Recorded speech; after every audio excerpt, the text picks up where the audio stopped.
Hi, I'm Steve Adubato. Welcome to the Aftershow of the Democracy Works series. What we're doing is keeping some of our guests, whether they like it or not, here in the studio and getting some additional comments from them. Listen, we'll have the camera roll. We'll reintroduce you when you come up. Joan Verplanck from the State Chamber of Commerce. Let me ask you, the most important issue to the business community right now as it relates to the fiscal situation in New Jersey is? Well, it's job growth, and I think that the governor put that right out front. He was going to grow us out of this mess that we're in, and I think that's his plan. It's just very difficult to do under the circumstances in a recessionary economy.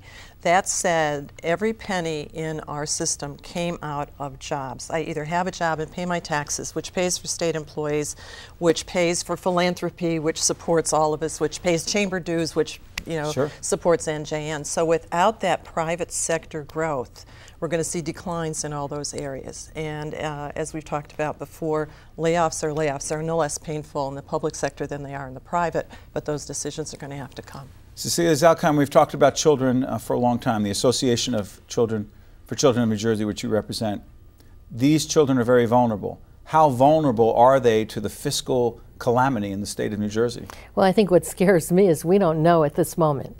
We produced our annual Kids Count report. It came out in June. To me, the day it came out, it was irrelevant because we don't have data right now about how this economy is affecting low-income families. We don't know, for example, all of us have to deal with $4 a gallon in gas. If you're a family making $20,000 a year, you don't have the same choices that other people have.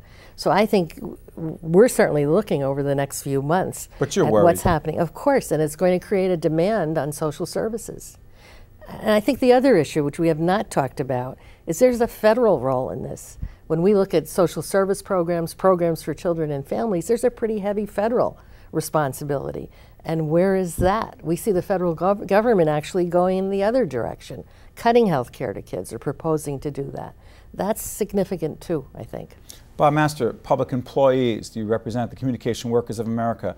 How many public employees? We represent 40,000 at the state level and about 15,000 in local government. Tell everyone watching the biggest misconception about public employees in the state as it relates to this larger debate about how to get our fiscal house in order is? I think the largest misconception is that the abuses that are associated with the multiple office holders and people like that who have really abused the system are being attributed to us. Our members are not abusing the system. We never stop paying into the pension system. We collect modest pensions. We have health care. I think a lot of the aura of corruption in New Jersey has been offloaded onto us, and I think there are members of the political establishment who think it's great politics to kind of point the finger at us. I mean, we agree with everything, not everything, but we agree with a lot of what's been said about the need to grow the economy.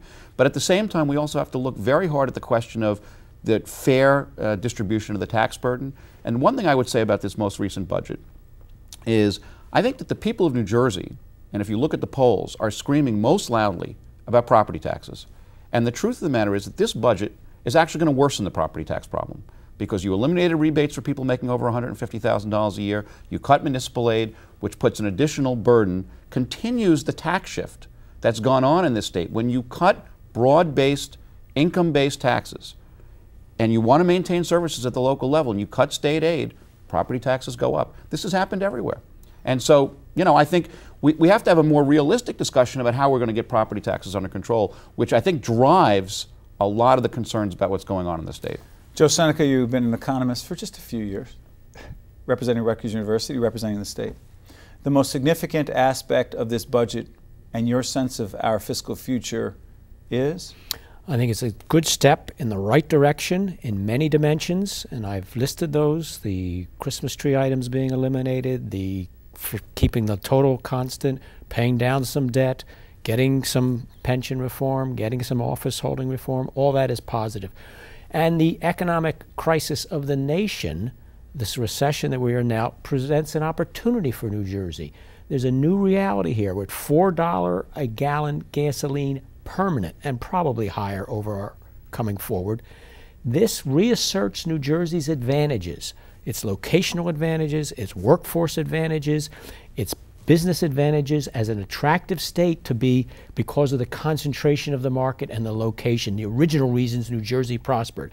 It's now time to grab hold and make our business climate and our household climate a proper place to invest and remain in New Jersey. It's a terrific opportunity out of every crisis. The new energy reality makes New Jersey very relevant again. We've got to take the advantage, though, and that's the hard part. I want to thank all of you. Sometimes the Democracy Works after show brings out a lot of information that is valuable and relevant to you. I want to thank all of you for being so patient and staying with us.